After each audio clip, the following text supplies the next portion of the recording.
Hi there. You're in my room, by the way. We're working on some drift school stuff. We're doing some prep for our upcoming double drift school day. So we're actually getting some of our badges prepped and preparing some stuff for our instructors, so our instructors have a better time. You'll see Michael out here. He's actually prepping some stuff. That's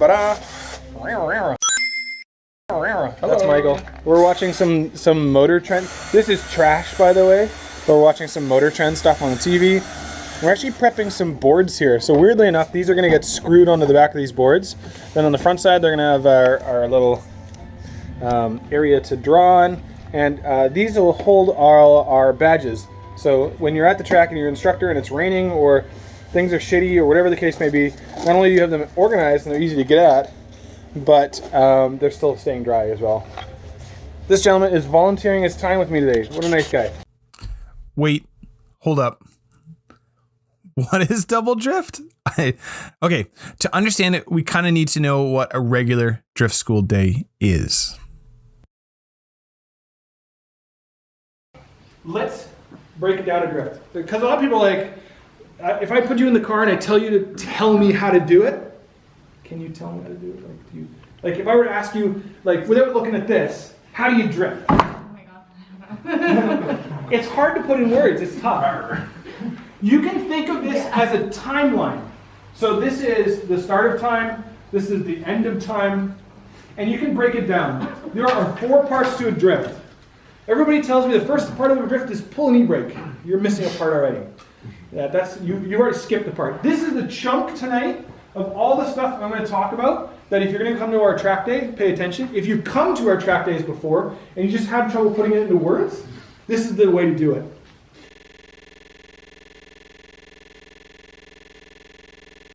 Working on our initial skills. So donuts. Donuts are the core of drifting. You'll see the guys behind me working on donuts right now too.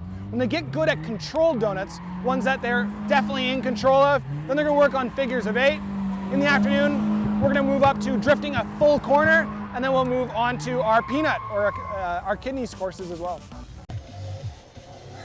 So this is, I guess, I don't know, day 8 or 9 that I've been fiddling with drift school stuff. I've written a drift school for beginners before. I've even written sort of advanced or expert drift schools before, but really haven't ever implemented them. Most of the time, the expert or advanced ones I've written for other schools and just didn't get a chance to run it myself. It would be for other people to run. So currently what we're doing is we're going through, I wrote a huge 24-page PDF on our double drift school that includes a bunch of different timelines for different roles of the day, including from perspectives of beginner drivers, from perspectives of expert drivers. So those will be the 2 people that we're teaching in the day. But it's also written from the perspective of instructors for the day, because I may have some people who are volunteering as my instructors, and for non-instructional staff, so people who are there to help us out with other stuff, you know, timing, registration, all those stuff. So I've sort of tried to attain it from everybody's perspective coming in, so that it all sort of flows together and is congruent, if that makes sense.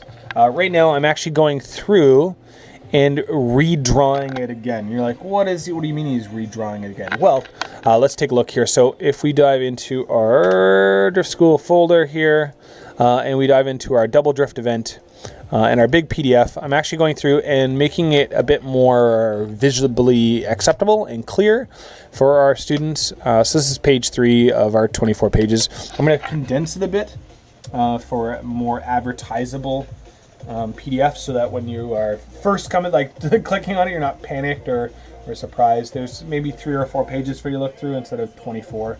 The 24 is sort of my master list to go from, if that makes sense.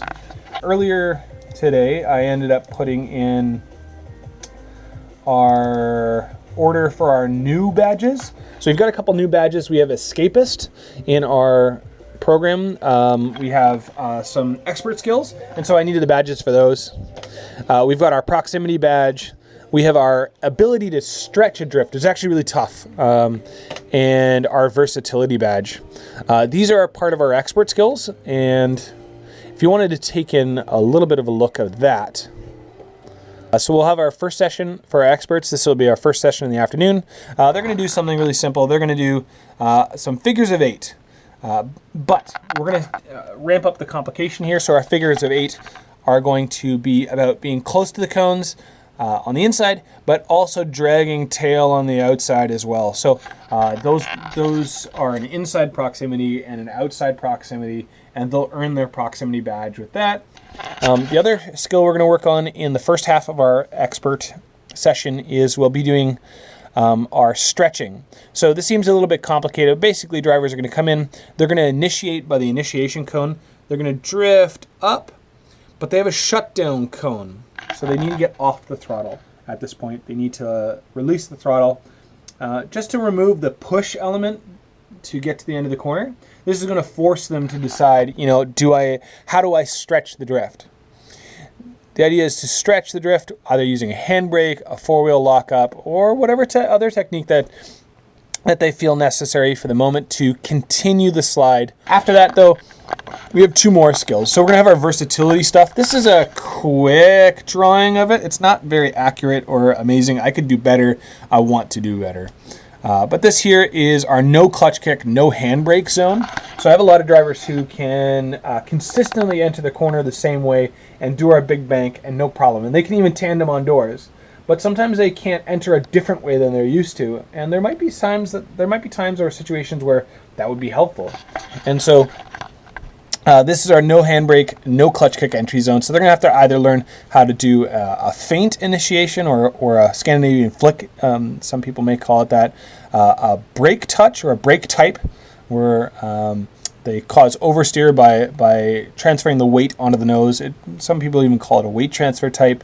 Or even a throttle lift, or even a power over. There's a couple different styles that we're going to challenge them to, so they can do that there. This is a rough drawing. We'll adjust on the day.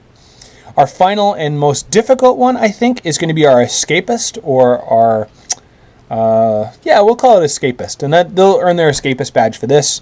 They'll start at the back here, they'll enter, and down at this box here, they have to parallel park. And you know that as flip a bitch, but we're adding a little bit of a complication to it. If, for whatever reason, their momentum isn't correct, they're unable to properly align themselves to park in the box, that's fine, that's okay, but they cannot hit the cones. So number 1 thing is to try to park in the cones, and number 2 is if they are making a mistake, they're not allowed to hit the cones. So we've set this up actually in an area where there's quite a bit of runoff on either side. It's kind of hard to see in our diagram, especially if you're not used to Western Speedway.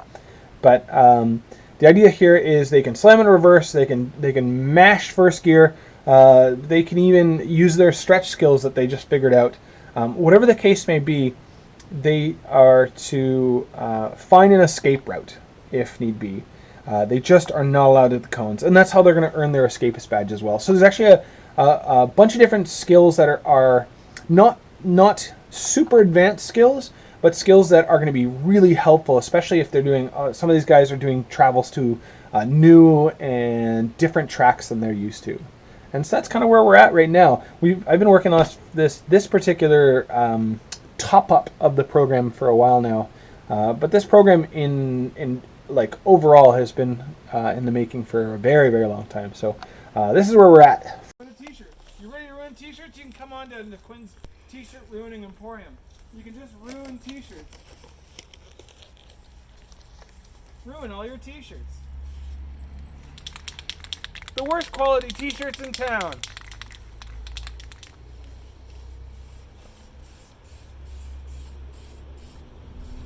Think you've got low quality t-shirts?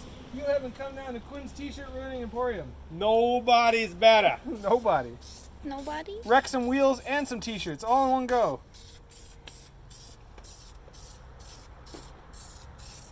I wanted black, but Why is it red? because my black didn't work.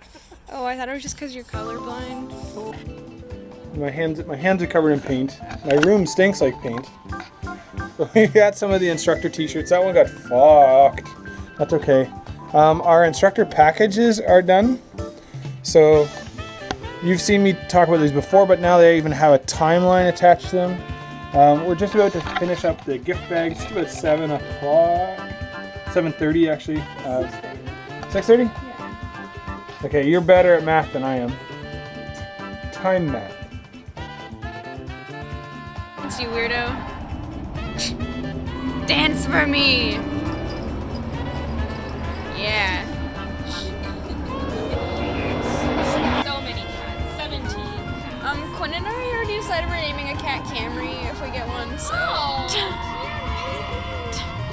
go with Motley. Rather, I decided we're naming the cat Camry and Quinn was not opposed. It's a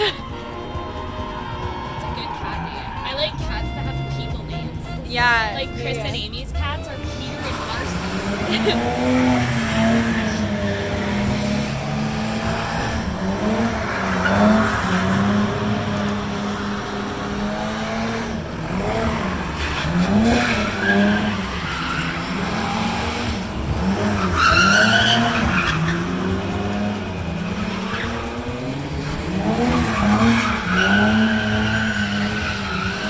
Not bad. Ah! Especially the stock suspension. Yep. That is so lucky. Is that one of the Crowthers?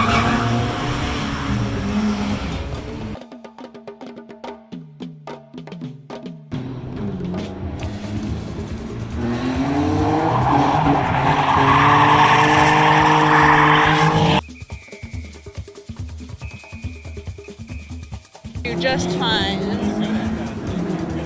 Oh my god, the faint. That's kind of flick. He's a flicky boy.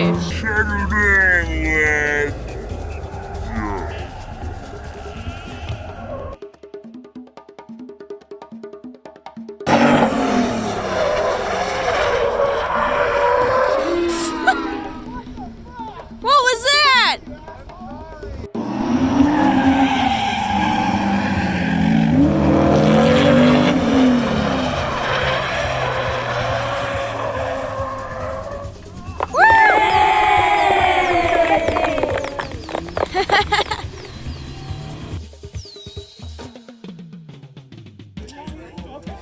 Sorry.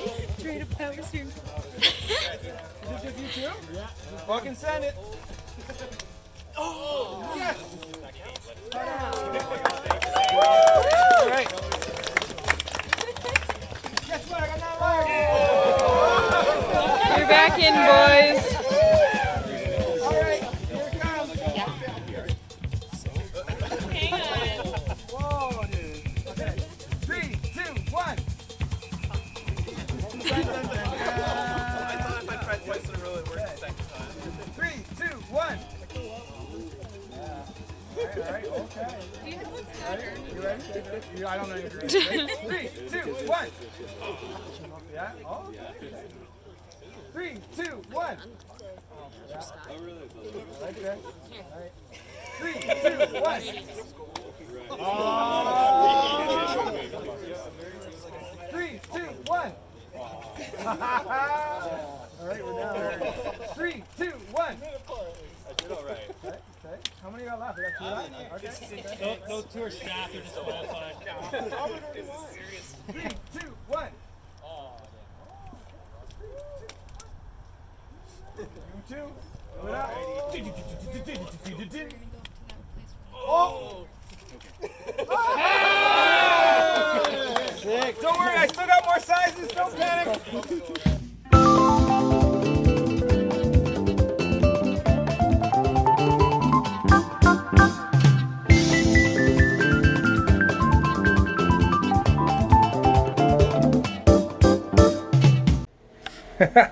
So, wild hair. So these are for instructors. We were working on these with Michael the other day. Mr. Martin, I like their hair, lovely. Wild hair again. It's everywhere. It's ridiculous. So gifts during the event as well. And I'm just in all our instructors. So we have our 4 primary instructors. I wrote and filmed a bunch of videos for them so that they have some instruction. I gave them some quizzes as well. We even printed out, dumped Important. Snip, snip, snip, snip, snip. Montal.